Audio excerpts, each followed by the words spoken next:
بسم اللہ الرحمن الرحیم. عزیز طلباء و طالبات السلام علیکم. امید ہے آپ سب خیریت سے ہوں گے. جی تو جماعت پنجم اردو ہم شروع کریں گے آج کلاس. تو اب ہم آتے ہیں نیکسٹ حکایت رومی کی طرف. مولانا جلال الدین رومی فارسی زبان کے بہت بڑے شاعر، مفکر، عالم دین، صوفی اور درویش تھے. مولانا روم ان کا لقب ہے. مولانا روم تمام زندگی حصول علم، تدریس علم و نصیحت و ہدایت میں مشہور رہے. آپ کے علم و تجربے کا نچوڑ مثنوی کی صورت میں جمع ہے، جس کی 7 جلدیں ہیں. آپ کی تمام کتب کا ترجمہ دنیا کی متعدد زبانوں میں ہو چکا اور ان کا شمار دنیا کی مشہور کتابوں میں ہوتا ہے. مولانا روم کی ایک بہت مشہور حکایت حضرت سلیمان علیہ السلام اور ہدہد کے حوالے سے ہے. اللہ تعالیٰ نے حضرت سلیمان علیہ السلام کو جہاں نبوت سے نوازا تھا، وہیں ان کو یہ کمال بھی تھا کہ وہ تمام چرندوں اور پرندوں کی زبانیں بھی سمجھ لیتے تھے. جب حضرت سلیمان علیہ السلام کو نبوت عطا ہوئی تو تمام چرند پرند آپ کی اطاعت کے لیے آپ کی بارگاہ میں جمع ہوئے. یہ سب آپ کے تابع تھے اور آپ کے حکم کے منتظر رہتے تھے. ایک روز معمول کے مطابق حضرت سلیمان علیہ السلام کا دربار لگا ہوا تھا. سب آپ کی بارگاہ میں حاضر تھے. اس روز پرندوں کی باری تھی کہ حکمت و دانائی کی باتیں کر رہے تھے اور سب اپنی اپنی خوبیاں بیان کر رہے تھے. جب سب اپنی اپنی صفات بیان کر چکے تو ہدہد کی باری آئی. ہدہد نے کہا، اے پیغمبر خدا، اے علم و دانش کے بادشاہ، دانائی اسی میں ہے کہ میں مجھ سے کلام کروں. مجھ میں ایک معمولی ہنر اور خوبی یہ ہے کہ میں چاہے جتنی بھی بلندی اور اونچائی پر پرواز کروں، ہواؤں، صحراؤں اور پہاڑوں کے اوپر اڑوں، میں نیچے کی زمین دیکھ کر بتا سکتا ہوں کہ زمین پر پانی کہاں اور کتنی گہرائی میں ہے، پہاڑوں پر کہاں سے پانی بہہ رہا ہے اور اس پانی کا رنگ اور ذائقہ کیسا ہے. آپ چاہیں تو مجھے اپنے لشکر کے ساتھ رکھیں، میں اللہ تعالیٰ کی دی ہوئی اس خوبی کے ذریعے آپ کو یہ معلومات بہم پہنچا دوں گا. حضرت سلیمان علیہ السلام ہدہد کی باتیں سن کر بہت خوش ہوئے اور آپ نے ہدہد کو اپنے لشکر میں شامل کر لیا تاکہ وہ سفر کے دوران لشکر کو پانی ڈھونڈ کے دے. پرندوں میں سے کوے کو ہدہد کا یہ دعویٰ پسند نہ آیا، کیونکہ وہ ہدہد کے لشکر میں شامل ہونے سے حسد کا شکار ہو گیا تھا. کوے نے حضرت سلیمان علیہ السلام سے کہا، اللہ کے نبی، ہدہد نے آپ سے جھوٹ بولا ہے اور آپ کی بارگاہ میں جھوٹ بول کر آپ علیہ السلام کی توہین کی ہے، جس کی وجہ سے یہ ہدہد سزا کا مستحق ہے. اگر یہ اس قدر تیز نگاہ کا مالک ہے کہ زمین کے نیچے موجود پانی کے ذخائر کا پتہ لگا سکتا ہے، تو اس کو ذرا سی اوٹ میں لگا ہوا شکاری کا جال کیوں نظر نہیں آتا، جس کی وجہ سے یہ جال میں پھنس جاتا ہے اور شکاری اس کو پکڑ لیتا ہے. اگر اس میں یہ ہنر پایا جاتا ہے تو یہ جال کو کیوں کر نہیں دیکھ سکتا.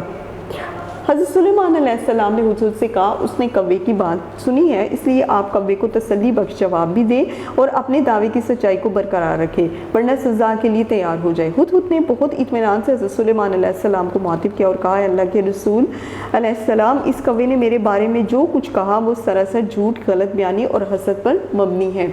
آپ علیہ السلام میری بات کا یقین رکھیں اور اگر میرا دعویٰ جھوٹا ہوا تو میں سزا کے لیے بھی تیار ہوں. جہاں تک اس کوے کے سوال کا تعلق ہے کہ مجھے شکاری کا لگا ہوا جال کیوں نظر نہیں آتا، تو اس کا جواب یہ ہے کہ اللہ تعالیٰ اگر اپنی رضا سے میری یہ صلاحیت اس وقت ختم نہ کر دے اور مجھے اس وقت بھی شکاری کا پھندا نظر آ جائے تو میں کبھی اس میں نہ پھنسوں.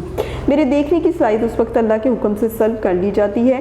ہدہد نے اپنی بات مکمل کی اور چپ ہو گیا. اس حکایت سے یہ سبق ملتا ہے کہ ہماری تمام صلاحیتیں اللہ تعالیٰ کی عطا کی ہوئی ہیں اور وہ جب چاہے ان تمام صلاحیتوں کو وقتی یا مستقل طور پر ختم کر دے. اس میں اللہ کی حکمت اور بڑائی ہے. جی تو اس کی پڑھائی کے بعد جو ہے اب ہم آتے ہیں اس کی سرگرمیوں کی طرف. دیکھیے اس کے اہم الفاظ اور ان کے معنی: تدریس، پڑھائی، مشغول، مصروف، مختصر، چھوٹا یا تھوڑا، ہنر، فن، توہین، بے عزتی، صلاحیت، خوبی، سلب کرنا، چھین لینا یا ضبط کر لینا، مستقل، ہمیشہ کے لیے. اس کے بعد اہم الفاظ میں سے کوئی سے 5 لفظوں کو اپنے جملوں میں استعمال کیجیے. تدریس، مولانا روم تمام عمر تدریس علم میں مشغول رہے. توہین، ہمیں دوسروں کی توہین نہیں کرنی چاہیے. مختصر، میں قرآن پاک مختصر لیکن اچھا پڑھتا ہوں. مشغول، میرا بھائی زیادہ تر پڑھائی میں مشغول رہتا ہے. صلاحیت، میرے اندر قرآن پاک حفظ کرنے کی صلاحیت ہے. جی کلاس، تو اب اس کے بعد جو ہے وہ سبق نمبر 14 حکایت رومی. مجھ سے سوالات کے جوابات دیجیے. سوال نمبر 1، مولانا رومی کے علم و تجربے کا نچوڑ کس صورت میں جمع ہے؟ جواب، آپ کے تجربے کا نچوڑ مثنوی کی صورت میں جمع ہے جس کی 7 جلدیں ہیں. سوال نمبر 2، مولانا جلال الدین رومی کون تھے؟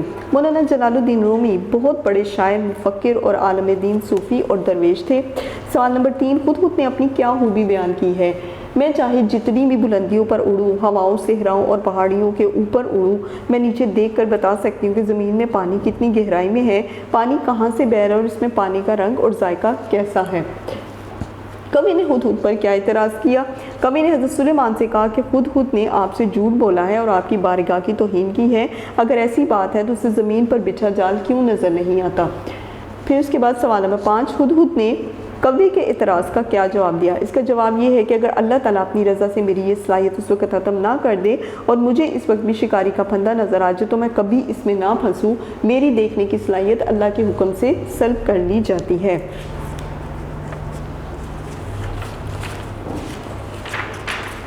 جی کلاس، تو اس کے بعد جو ہے وہ سبق میں سے 5 ایسے الفاظ تلاش کر کے لکھیں جو 5 حروف پر مشتمل ہوں، جیسے کہ مرکزی، نوازا، سلیمان، متصر اور پرواز۔ کوئی سے 10 پرندوں کے نام لکھیں، عقاب، کوا، چڑیا، کبوتر، ہدہد، بلبل، بطخ، مینا، تیتر اور بٹیر۔ اب آتے ہیں ہم قواعد کی طرف، اور قواعد میں آتے ہیں سب سے پہلے تشبیہ۔ جب کسی چیز کو کسی خاص یا ایک جیسے صفت کی بنا پر دوسری کی طرح قرار دیا جائے تو اسے تشبیہ کہتے ہیں۔ جیسے پھول کی طرح نازک، تو نازک جو ہے وہ کس کی طرح ہے؟ پھول کی طرح۔ چاند کی طرح خوبصورت، اس طرح جو ہے وہ 10 ذیل اشارات کی مدد سے خالی جگہ پر کیجئے۔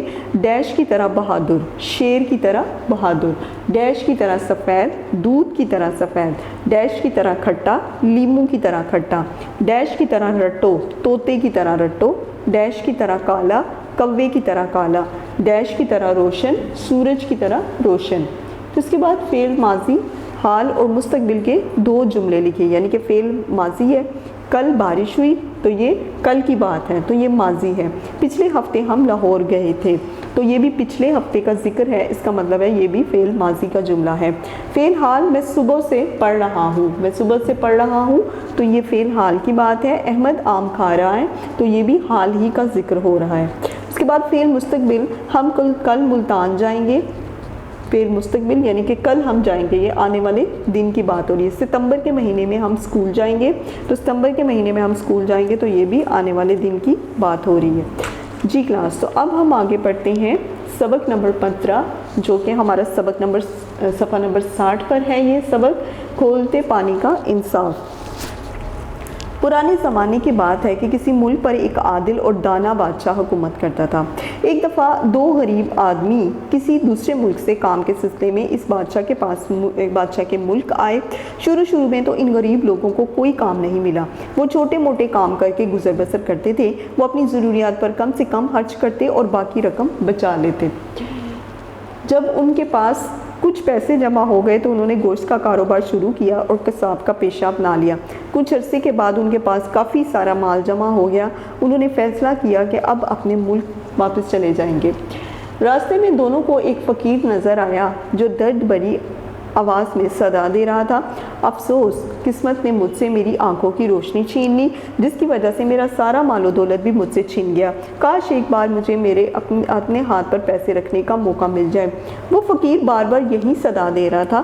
ان دونوں آدمیوں نے فقیر سے پوچھا، بابا تم کون ہو اور بار بار ایک ہی بات کیوں دہرا رہے ہو؟ فقیر نے دکھی لہجے میں جواب دیا، کیا بتاؤں، کبھی میرے پاس بہت مال و دولت تھا اور میں بھی تم لوگوں کی طرح سکھی اور آرام دہ زندگی گزارا تھا، مگر بدقسمتی سے سب کچھ برباد ہو گیا اور میں اس غربت کی زندگی جینے لگا۔ دوسرے آدمی نے سوال کیا، مگر تم یہ کیوں کہہ رہے ہو کہ کاش ایک بار پھر سے اپنے ہاتھ پر پیسے رکھ سکوں؟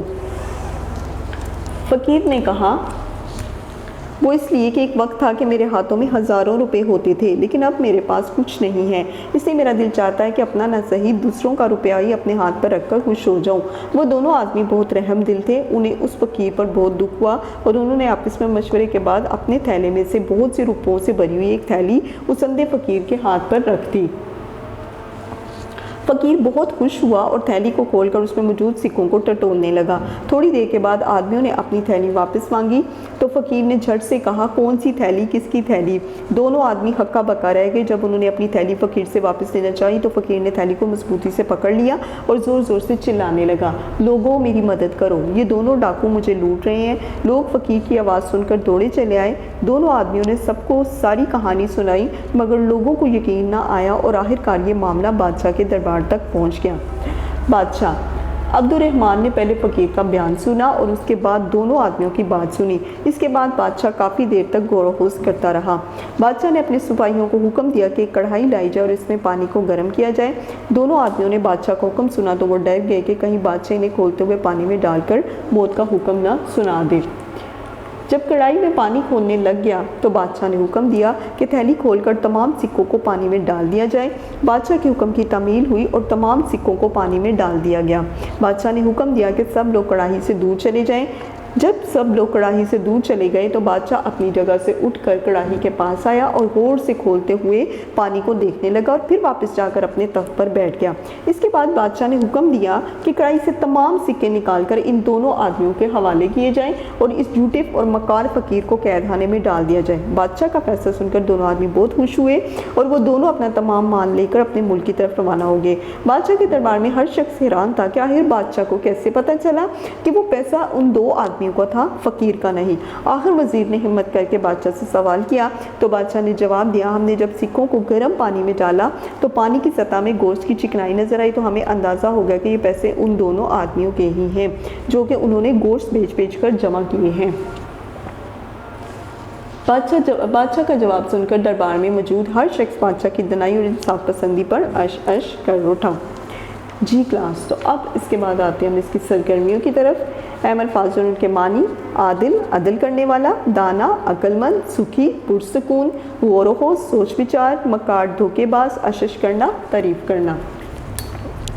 اہم الفاظ میں سے کوئی سے 4 لفظوں کو اپنے جملوں میں استعمال کیجیے۔ دانا لوگ زندگی میں کبھی پریشان نہیں ہوتے۔ غور و خوض، ہمیں غور و خوض کے بعد کوئی فیصلہ کرنا چاہیے۔ سکھی، قرآن پاک پڑھنے سے انسان سکھی رہتا ہے۔ عادل، مسلمان حکمران ہمیشہ عادل ہی رہے۔ اس کے بعد جو ہے ہم مندرجہ ذیل سوالات کے جوابات جو ہیں وہ کرتے ہیں۔ جی، تو کھولتے پانی کا کنواں، مختلف سوالات کے جوابات دیجیے۔ واپسی کے سفر میں فقیر نے آدمیوں سے کہا، کبھی میرے پاس بھی مال و دولت تھا اور میں تم لوگوں کی طرح سکھی اور آرامدہ زندگی گزار رہا تھا۔ 2، فقیر نے تھیلی واپس کرنے سے کیوں انکار کر دیا؟ کیونکہ تھیلی سکوں سے بھری ہوئی تھی اور فقیر کے دل میں لالچ پیدا ہو گیا تھا۔ سوال نمبر 3، بادشاہ نے فیصلہ کرنے کے لیے کیا طریقہ اختیار کیا؟ بادشاہ نے ایک کڑاہی منگوائی اور اس میں پانی کو گرم کیا، پھر کھولتے ہوئے پانی میں سکے ڈالے اور اس ترکیب سے اس نے فیصلہ کیا تھا۔ سوال نمبر 4، فقیر کو کیا سزا ملی؟ فقیر کو قید خانے میں ڈال دیا گیا۔ جی، تو اس کے بعد ہے درست الفاظ لگا کر خالی جگہ پر کیجیے۔ پرانے زمانے کی بات ہے کہ کسی ملک پر ایک ڈیش اور دانا بادشاہ حکومت کرتا تھا۔ عادل، روپوں سے بھری ہوئی ایک ڈیش اس اندھے فقیر کے ہاتھ پر رکھ دی۔ تھیلی، فقیر نے تھیلی کو ڈیش سے پکڑ لیا اور زور زور سے چلانے لگا۔ مضبوطی، بادشاہ کا فیصلہ سن کر دونوں آدمی بہت ڈیش ہوئے۔ حیران، بادشاہ کا جواب سن کر دربار میں موجود ہر شخص بادشاہ کی دنائی اور انصاف پسندی پر ڈیش اٹھا۔ لفظوں کا کھیل، سبق میں سے 5 ایسے الفاظ تلاش کر کے لکھیے جو 5 حروف پر مشتمل ہوں: غور، تعریف، تعمیل، ٹٹولنے اور مشورے۔ جی، اس کے بعد ہے مثال کے مطابق درج ذیل الفاظ توڑ کے لکھیے، پھر ان سے 2 لفظ بنائیے، جیسے کہ انصاف، اس کے بعد ہے معاملہ، عملہ، عمل، پھر اس کے بعد ضروریات، اس کو توڑ کے لکھیں گے ذات، رے، واو، رے، یہ، الف، تے، اور اس سے لفظ بنائیں گے رات اور روایات۔ پھر واپسی پر واو، الف، پے، سین اور چھوٹی یہ، اور اس کے بعد جو ہے وہ لفظ بنائیں گے پیاس اور پسی۔ مشورے، میم، شین، واو، رے، بڑی یہ، اور اس کے بعد لفظ بنائیں گے شور اور روش۔ اب قائد میں آتے ہیں، تو قائد میں مندرجہ ذیل جملوں میں سے غلطیاں درست کر کے انہیں دوبارہ لکھیے۔ میں نے آب زمزم کا پانی پیا، میں نے آب زمزم پیا، تو درست جملہ یہ ہوگا۔ مرض ختم ہو گئی ہے، مرض ختم ہو گیا ہے۔ بارش کے بعد کیچڑ ہو گیا، بارش کے بعد کیچڑ ہو گئی۔ کوہ ہمالیہ اونچا پہاڑ ہے، کوہ ہمالیہ اونچا ہے۔ ماہ رمضان کا مہینہ آنے والا ہے، ماہ رمضان آنے والا ہے۔ اس کے بعد ہے فعل کی فاعل سے مطابقت قائم کر کے جملے مکمل کیجیے، جیسا کہ اڑنا، پرندے ہوا میں اڑتے ہیں۔ دوڑنا، بلی چوہے کے پیچھے دوڑتی ہے۔ لانا، خالہ جان میرے لیے کتاب لائے۔ پھر اس کے بعد آنا، لڑکیاں اسکول سے واپس آئیں۔